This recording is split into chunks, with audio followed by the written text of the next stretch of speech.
ना बच्चों, हम एक इम्पॉर्टेंट टॉपिक है हमारी बुक में, ह्यूमन डेवलपमेंट रिपोर्ट, ये पढ़ेंगे। ये ह्यूमन डेवलपमेंट रिपोर्ट एक बार रीड कर लेते हैं, फिर मैं आपको बताता हूँ।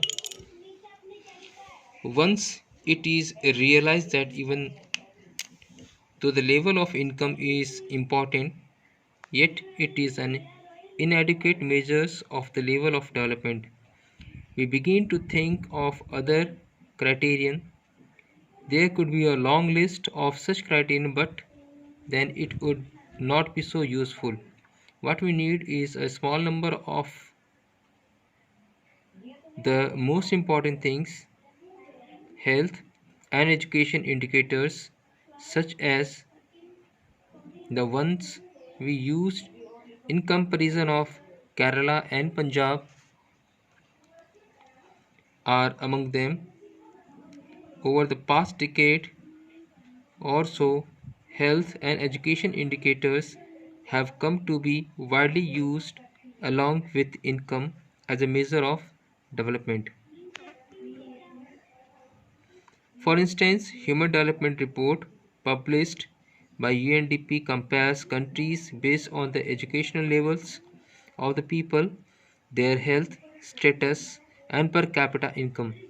It would be interesting to look at certain relevant data regarding India and the neighbors from Human Development Report 2013। अब देखो बेटा, इस पूरे पैराग्राफ में जो इम्पोर्टेंट चीज़ें हैं, पहली ये है कि HDR ह्यूमन डेवलपमेंट रिपोर्ट है क्या। दूसरी चीज़, ये UNDP क्या करती है। तीसरी चीज़, अदर इंडिकेटर्स कौन से हैं जो डेवलपमेंट को डिनोट करते हैं। तो अदर इंडिकेटर्स में आप हेल्थ एंड एजुकेशन है, वो अदर इंडिकेटर्स हैं डेवलपमेंट के, ठीक है। उसके अलावा HDR ह्यूमन डेवलपमेंट रिपोर्ट कौन पब्लिश करता है। ह्यूमन डेवलपमेंट रिपोर्ट पब्लिश करती है UNDP। अब ये UNDP क्या है।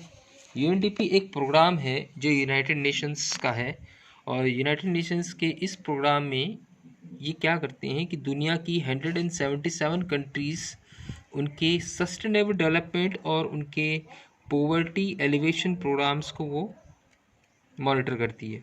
यानी कि दुनिया में 177 देश ऐसे हैं जिनमें UNDP प्रोग्राम्स चलते हैं, और ये उन कंट्रीज़ के अंदर में गरीबी को दूर करना और उनकी जो डेवलपमेंट है या डेवलपमेंट जो चल रही है, उन डेवलपमेंट को किस तरह सस्टेन करके और ज़्यादा डेवलप किया जा सके, इस पर काम करना, ये UNDP का काम है।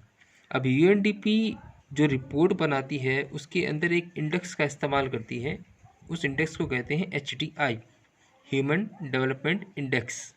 इस इंडेक्स के आधार पर वो रिपोर्ट क्रिएट करती है। अभी रिपोर्ट इंडेक्स है क्या। इस इंडेक्स में देखो, नीचे वाले पेज में आपको कुछ क्राइटेरिया दिखाई देंगी, जैसे per capita gross national income, जिसको GNI बोलते हैं।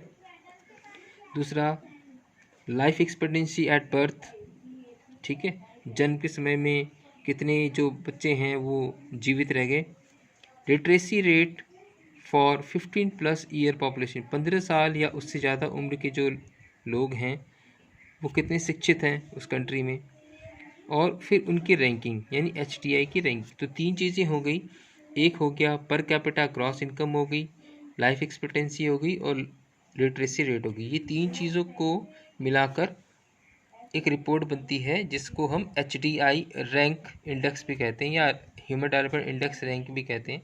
और ये जो पूरा जो सिस्टम है, ये जो पूरा चार्ट बना है, इस चार्ट को कहते हैं HDR, यानी ह्यूमन डेवलपमेंट रिपोर्ट। अब ये ह्यूमन डेवलपमेंट रिपोर्ट के आधार पर UNDP अपने प्रोग्राम्स बनाएगा कि किस कंट्री के अंदर में हमें किस तरह से काम करना है, क्या नई योजनाएं बनाती है, नई स्कीम्स निकालनी है, या उस कंट्री को कितनी फंडिंग करनी है, ये सारी चीज़ें कंट्रोल करता है UNDP। तो UNDP का फंक्शन हो गया, ह्यूमन डेवलपमेंट इंडेक्स हो गया, इंडेक्स के क्राइटेरियाज हो गए, और क्राइटेरिया के आधार पर बने हुए रिपोर्ट को हम कहते हैं ह्यूमन डेवलपमेंट रिपोर्ट। ये क्यों इम्पॉर्टेंट है हम समझ गए, ठीक है।